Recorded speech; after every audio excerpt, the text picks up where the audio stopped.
Good evening and welcome to my channel. Today I'll be taking you through DC current circuit analysis. And in this series we'll be looking at some of the network theorems. Presenting this lecture to you is Engineer Binoba, a lecturer at Federal University of Petroleum Resources, Efru, Delta State. We'll be looking at a Kirchhoff's current law, mesh current analysis, nodal voltage analysis, and Thevenin's theorem.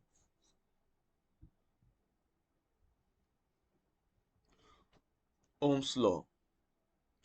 The relationship between voltage, current, and resistance in any electrical circuit was first discovered by the German physicist George Ohm. He found that at a constant temperature, the electrical current flowing through a fixed linear resistance is directly proportional to the voltage applied across it and inversely proportional to its resistance, as given by this relationship. Current is directly proportional to the voltage and inversely proportional to your resistance. So your current I is equals to V over R. That is the Ohm's law relationship. So take a quick example of that. Example 1. The current flowing through a circuit is 1 amps. If the voltage applied to the circuit is 30 volts, what is the resistance? So this question can easily be solved using Ohm's law. So solution: your current I is equals to voltage all over resistance. The unit is in amps. But in this question, I was given as 1 amp and your voltage was given as 30 volts. So what we're actually looking for is your resistance. So you make your resistance your subject of a follower. R will now be equals to voltage over current. So by the time you divide 30 by 1, you have a 30 ohms or in ohms. So for any question relating to current, voltage, and resistance, once two of the parameters are given, it's easy for you to calculate the third parameter. So to summarize, voltage or potential difference is the measure of the potential energy between 2 points in a circuit and is commonly referred to as its voltage drop. When a voltage source is connected to a closed loop circuit, the voltage will produce a current flowing around the circuit. In DC voltage sources, the symbol plus VE means positive and minus VE means negative, and they are used to denote the polarity of the voltage supply. Voltage is measured in volts, that's the unit of voltage, and usually it is referred to as a V or sometimes E for electric energy. And also, for you to measure your voltage drop in a circuit, you connect your voltmeter across the particular device where you want to measure your voltage drop. Then to summarize for current and resistance, current flow is a combination of electron flow and hole flows through a circuit. Current is the continuous and uniform flow of charge around the circuit and is measured in amperes or amps and has the symbol I. According to Ohm's law, current is directly proportional to your voltage. And for you to measure the current supplied in the circuit, all you need to do is to take your voltmeter, open up a particular connection and connect it in series with that particular connection, and it will tell you the current that is being supplied in that particular circuit. Now your resistance is the opposition to the current flow around a circuit. Low value of resistance implies a conductor, and high value of resistance implies an insulator. Your current is inversely proportional to the resistance according to Ohm's law. Resistance is measured in ohms and it has a Greek symbol ohms or a letter arrow. And also, for you to measure the resistance in a circuit, you take your meter to the resistance mode and connect your meter across the resistor that you want to measure your particular resistance. Electric power in circuit. The rate at which electric energy is absorbed or produced within a circuit is referred to as electric power. A source of energy such as a voltage will produce or deliver power while the connected load absorb it. So in a circuit, your voltage source will produce energy or deliver power, then your load connected to the circuit will absorb that particular power. For example, a light bulb and a heater, for example, absorb electric power and convert it into either heat or light. So by the time you connect your light bulb to your lighting point or your heater to your socket point, you will notice that energy will be absorbed by those particular appliances. That energy is converted into either heat for your electric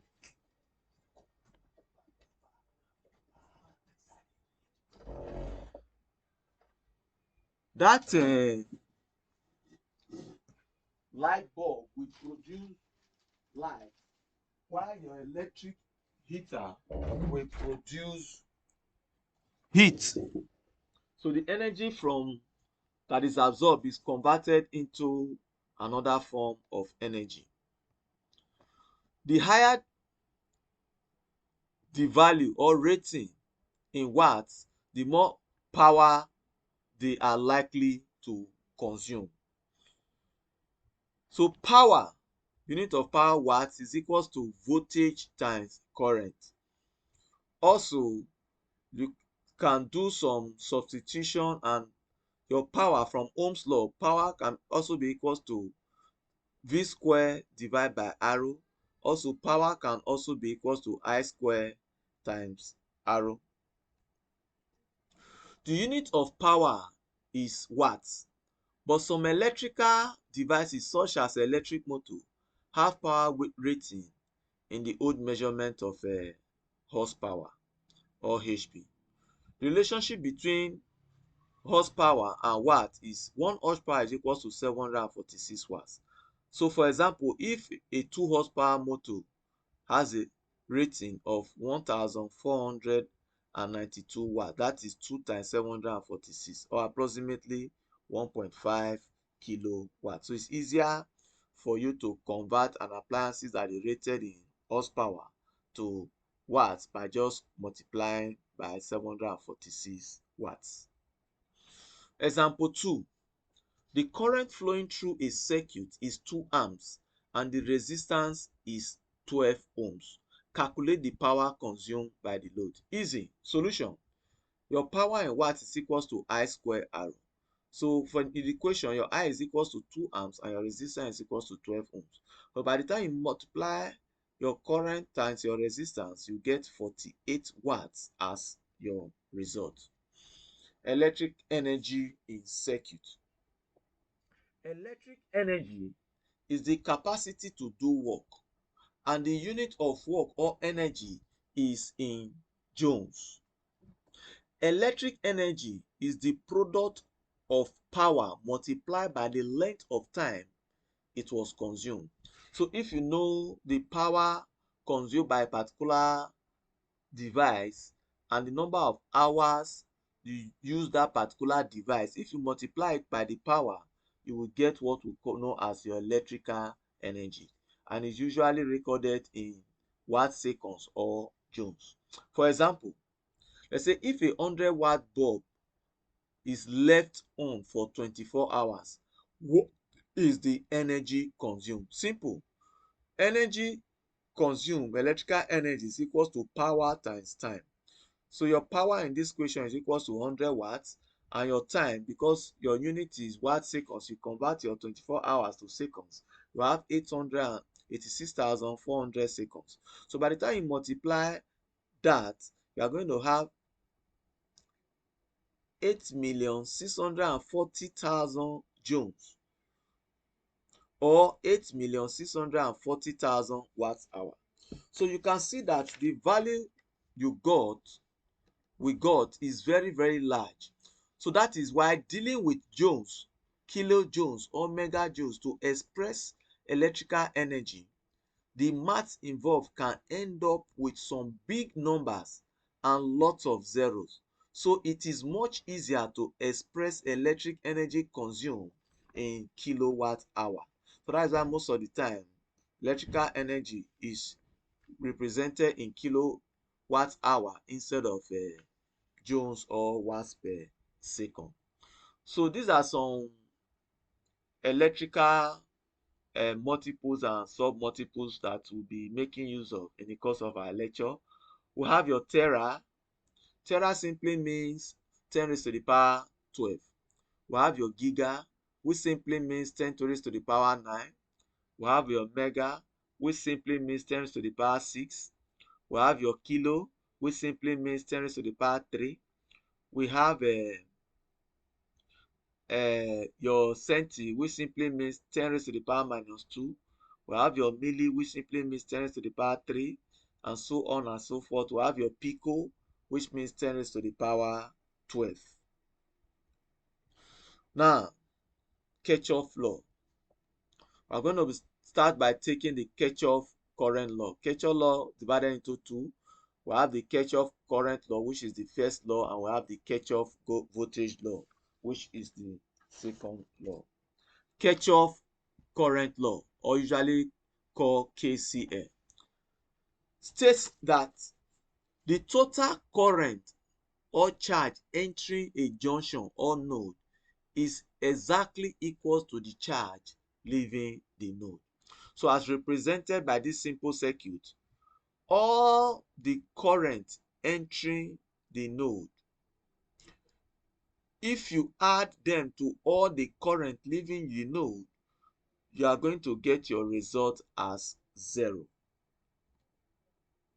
Kirchhoff voltage law. Kirchhoff voltage law, or KVL, states that in any closed loop network being driven by a voltage source, the total voltage around the loop is equal to the sum of all the voltage drop within the same loop, which is equals to 0. So you can see this particular circuit, the total voltage drop in this particular circuit is equals to 0, because you take the voltage drop between point A and B, take the voltage drop between point B and C, take the voltage drop between point C and D, take the voltage drop between point D and A. When you add them together, you are going to get your result as 0. So Kirchhoff voltage law is also known as law of conservation of energy. So we take a particular example in order to illustrate Kirchhoff current and Kirchhoff voltage law. Example 4.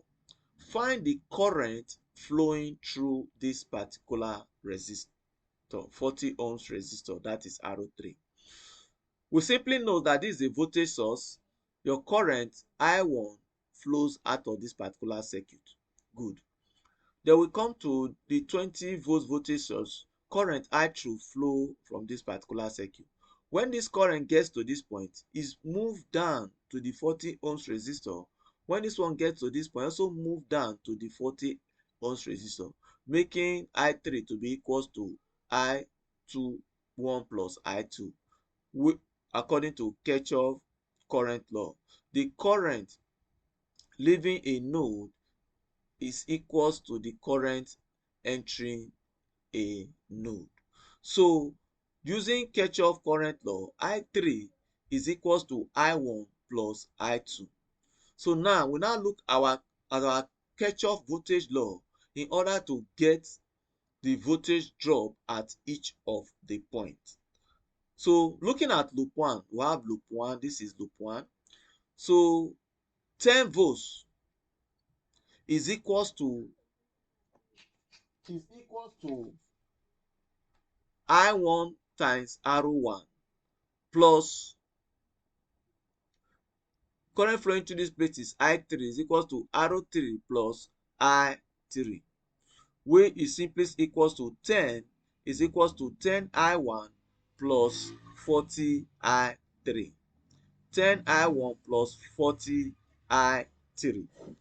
10 I1 plus 40 I3, as it is clearly stated in the circuit.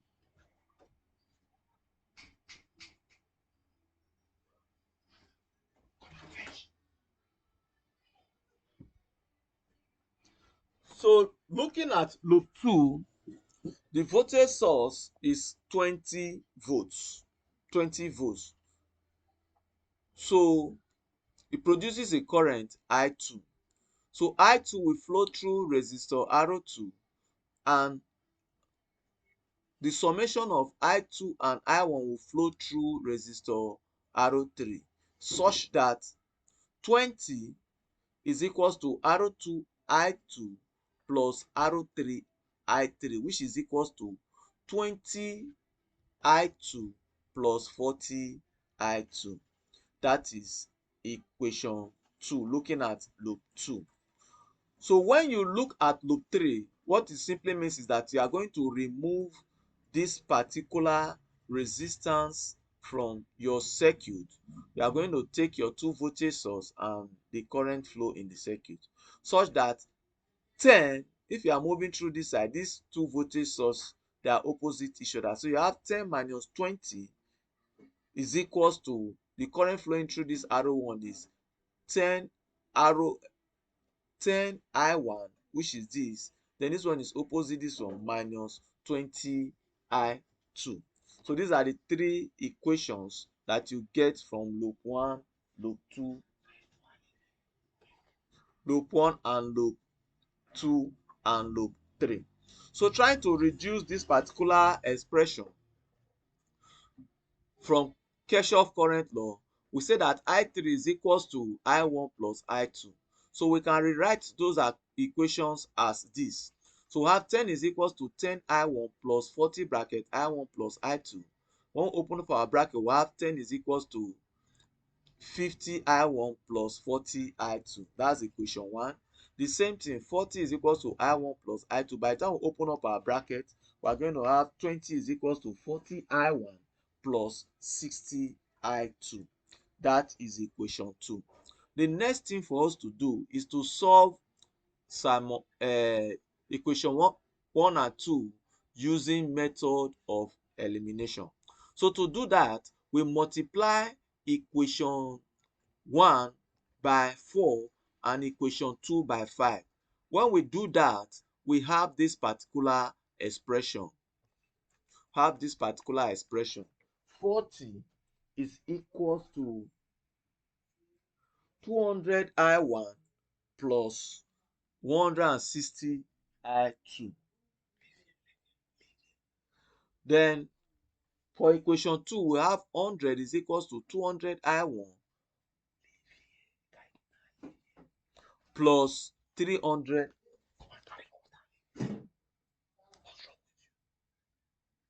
Okay, so subtracting equation 4 from 3, we have 60 is equals to 140 I2. So therefore, I2 is equals to 0.429 amps. 0.429 amps. Then again, we have to look for I1. So to look for I1, we simply substitute the value of I2 into any of the equation. So now we are substituting into equation 1. When we do that, we have 10 is equals to 50 I1 plus 40 bracket 0.429.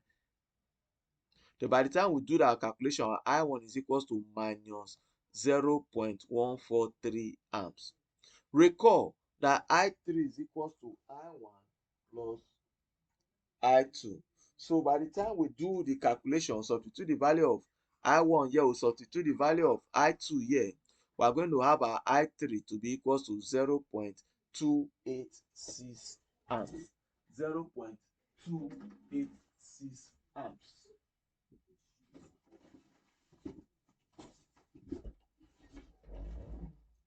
Okay, we continue.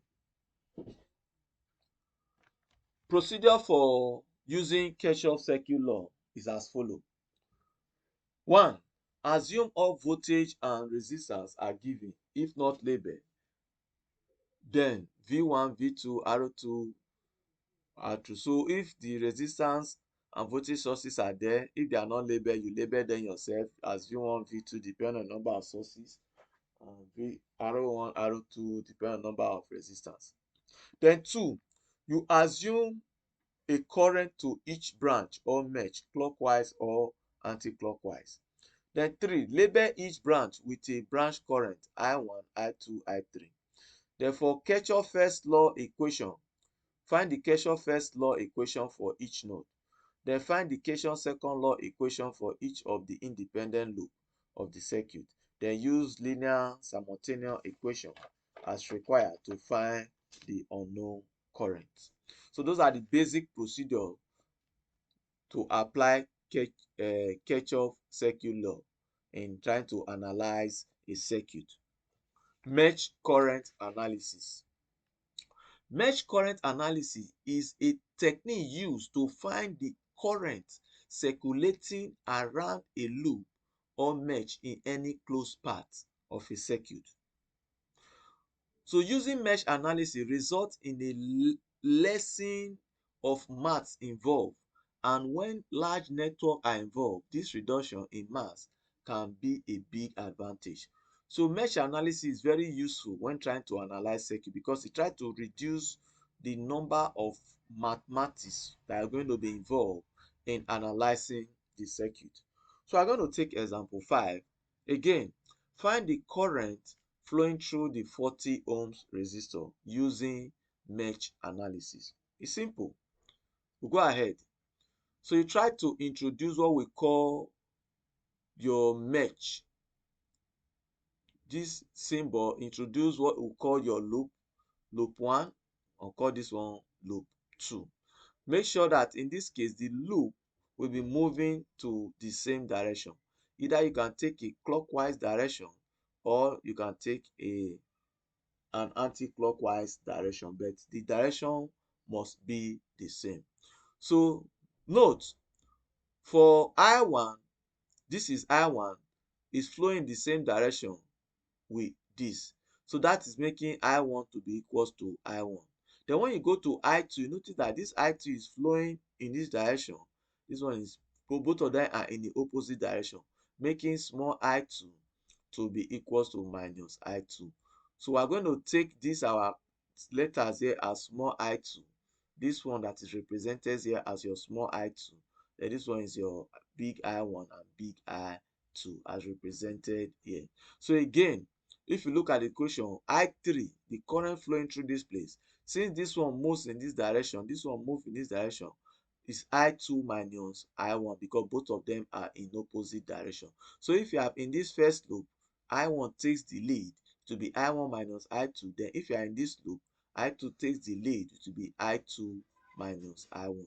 So from loop 1, looking at this point, 10 again is equals to this times this, that is current times voltage, equals to 10 I1 plus 40. When it comes to this place, 40 into I1 minus I2, because this current is coming here and this one is going on, so both of them will subtract each other because I3 is equals to I1 minus I2. And by the time you do your mathematics, you get 10 is equals to 50 I1 minus 40 I2. That will give you equation 1. Then again, when you go to loop 2, minus 20, because now this movement is opposite your voltage. The loop here, notice, is opposite your voltage. So in this case, it will now be minus. But in this case, it was plus because it was in the same direction. So you have minus 20 is equals to, again, I2 times this, we get 20 I2. Then at this point, plus 40 you now have I2 minus I1 because I2 is now taking the lead. So by the time you do your mathematics, minus 20 is equals to minus 40 I1 plus 60 I2. That will give us equation 2. And again, you can solve equation 1 and 2 using method of elimination. So how do we do that? To multiply equation 1 by 4 again, then equation 2 by 5. When you do that, you have 40 is equals to 200 I1 minus 160 I2. Then for equation 2, when you do that, you have minus 100 is equals to minus 200 I1 plus 300 I2. So by the time you add equation 4 to equation 3, you get minus 60 is equals to minus 40. Therefore, your I2 is equals to minus 0.429 amps. So again, for you to get I1, you substitute this value into any of the equations. For this equation, I substitute into equation 1. Then you now have your 10 is equals to 50 I1 minus 40 into 0.429 this. So when you do your mathematics, your I1 is equals to minus 0.143 amps. Again, arrow 3 is equals to I3 is equals to I1 minus I2. So by the time you do your mathematics, substitute the value of I1 and I2 to the equation, you are going to get your I3 as 0.86 amp. Exactly the result we got when you apply your Kirchhoff's current law. So the next analysis we are going to look at is your nodal voltage analysis. Nodal voltage analysis finds the unknown voltage drop around a circuit between different nodes that provide a common connection for two or more circuit components. Nodal voltage analysis uses nodal equations of Kirchhoff's law to find the voltage potential around the circuit. So when using a nodal voltage analysis, all you need to do is to find the voltage drop around the circuit applying Kirchhoff's current law. So example, find the current flowing in the 40 ohms resistor, that is R03. So we'll try to apply the law looking at the circuit. So apply voltage at each node. A node is a point where two or more circuit elements meet. So we'll take here a node, we'll take here a node, we'll take here a node, and we'll take here to be our reference node, such that when we apply Kirchhoff's current law, we have VA minus VB all over resistance plus, because this represents V over R, which is I current, plus we now say VC minus VB all over 20 is equals to VB all over 40, which is our reference point. So note, VA is equals to 10 volts and VC is equals to 20 volts. So VB is what we are looking for. So by the time you substitute VA, VC into this particular equation and make a VB your subject of formula, you are going to come out with this particular expression. VB is equals to 80 over 70 volts. 80 over 70 volts. So now for you to get I3, you simply use a Ohm's law that says I is equals to V over R. So your voltage at this particular voltage drop across this particular point now, which is along this line, is equals to 80 over 70 volts, while the resistance at this point is equals to 40 ohms. So by the time you divide this particular expression by 40, you are now going to get your I3 to be equals to 0.286 amp, which is exactly what we got when we applied our Kirchhoff's current law and when we also applied our mesh analysis.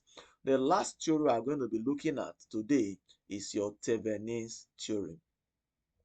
Thevenin's theorem is a method used to change a complex circuit into a simple equivalent circuit consisting of a single resistance in series with a source voltage. Yes, the idea here is this. Thevenin tried to look at a complex circuit and say, no, we can reduce this circuit into a very simple circuit. All we need to do, we just try to resolve all the voltage sources we have and turn it into a single voltage source, resolve all the resistance in the circuit we have and have a single resistance in the circuit. Then we now take our load resistance and add it to that particular circuit. Then we can do any form of analysis we want to do, either looking for the total current flowing through the circuit or looking for the voltage drop across the load and the current also flowing through the load. So to get a clearer picture of this particular theorem, let us take this example again. Find the current flowing in the 40 ohms resistor. So the first thing we need to do is to analyze the circuit. To analyze the circuit, we have to remove the 40 ohms resistor from this particular point. Remove it and replace it with what we call an open circuit. Remove it and replace it with what we call an open circuit, because this is actually our load resistance. So Thevenin theorem says remove your load resistance and replace it with an open circuit. While our voltage sources, we are going to replace them with a short circuit. But if what is here is a current source, we are going to replace it with an open circuit.